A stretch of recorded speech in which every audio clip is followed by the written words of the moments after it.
దేవుడు పిరికితనం గల ఆత్మను మనకి ఇవ్వాల. శక్తియు ప్రేమయు ఇంద్రియ నిగ్రహం కలిగిన ఆత్మనే ప్రభు ఇచ్చారు. పరిశుద్ధాత్మని ఎవరైతే కలిగి ఉంటారో వారు భయపడరు. పరిశుద్ధాత్మ కలిగినటువంటి వారు వారి జీవితాల్లో మరణాన్ని కూడా భయపడరు. నా మట్టుకైతే బ్రతుకుడు క్రీస్తే చావు అయితే లాభము. సంఘ చరిత్రలో ఒక అమ్మాయి ఉందండి. ఆ అమ్మాయి పేరు బ్లాండీనా.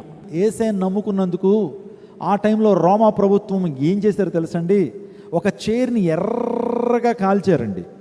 కాల్చి ఇప్పుడు అంటున్నారు బ్లాండీనాని తన బట్టలు తీసి ఆ చైర్ మీద కూర్చోబెడతాం.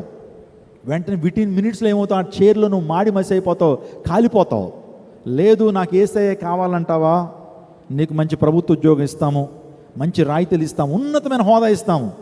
నీకు యేసయ్య కావాలా, ఆ చైర్ కావాలా? యేసయ్య కావాలి అంటే ఆ చైర్లోకి వెళ్ళాలి, లేదు అంటే నీకు మంచి ఉద్యోగం ఇస్తాం అని అంటే ఆమె ఏం కోరుకుంది తెలుసా? మీరు మహా అయితే నా శరీరాన్ని కాల్చగలుగుతారు, నా ఆత్మను మీరు కాల్చలేరు.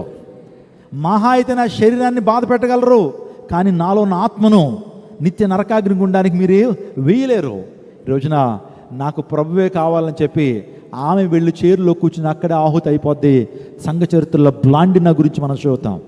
హతసాక్షులు, ఈ రోజున అనేక మంది హతసాక్షులు క్రీస్తు కొరకు రక్తాలు అర్పించారు, వారి యొక్క ప్రాణాలు అర్పించారు.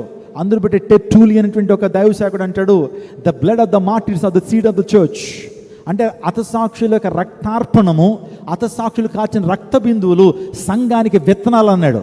వారు కార్చకపోతే ఆ రక్తము, వారు ప్రాణాలు అర్పించకపోతే సంఘం విస్తరింప చేయబడదు.